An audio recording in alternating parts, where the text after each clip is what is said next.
Europe 1. La belle histoire de la France bouge. Et on ne s'éloigne pas de la ruche puisque Benjamin, vous allez maintenant nous raconter l'histoire de Rosemarie Beignet, la patronne d'abeilles et botanique. Alors c'est dans le nord de la Gironde que son histoire commence. C'est dans une ferme située dans un petit village près de Bordeaux que Rosemarie grandit avec son petit frère. Cette fille d'agriculteur se souvient de ces moments passés à vélo dans les champs, près des vaches et de la nature.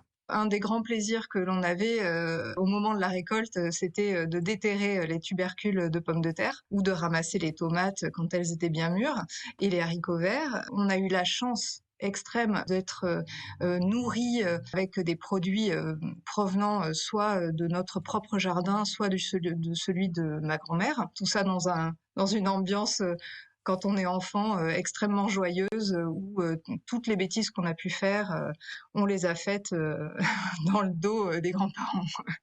Et à cette époque, Rosemarie souhaite devenir professeure de maths, de mathématiques, sauf que les maths, Elisabeth, c'est sympa quand on est à l'école primaire et au collège.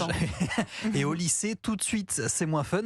D'ailleurs, sa moyenne en maths dégringole. Elle va donc plutôt mettre le paquet sur la physique et la chimie. Et c'est la bonne formule puisque Rosemarie va faire des études dans ce domaine.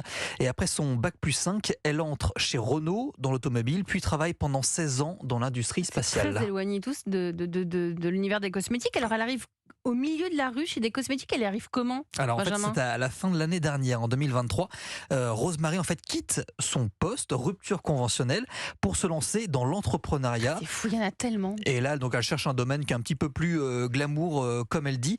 Et c'est pourquoi en fait, durant cette période, elle rachète Abeilles et Botanique. Donc, c'est une marque de cosmétiques, des crèmes à base d'ingrédients de la ruche, notamment le miel de thym. Le miel de thym a été étudié pendant plus de 25 ans au CHU de Limoges par un professeur qui est décédé aujourd'hui, mais qui s'appelait le professeur Descott. Et il a démontré à travers ses protocoles d'études que la peau de grand brûlé cicatrisait plus rapidement et mieux avec le miel de thym qu'avec n'importe quel autre produit, y compris du miel classique, je dirais. Voilà, donc le miel de thym qui est récolté dans les Moi, rouges. c'est mon Je vous en ai préféré, le rapporté miel un de thym. petit. Alors en crème, j'en sais rien, mais en goût, échantillon. j'adore. Alors pour l'instant, les produits sont vendus sur le site internet de la marque, donc Abeilles et Botanique. Et l'objectif cette année, c'est que ces crèmes cicatrisantes soient accessibles dans les pharmacies et parapharmacies. Donc c'est pour mettre sur des plaies, des choses comme ça. Oh, mais c'est même pour régénérer aussi la peau. Ah, d'accord.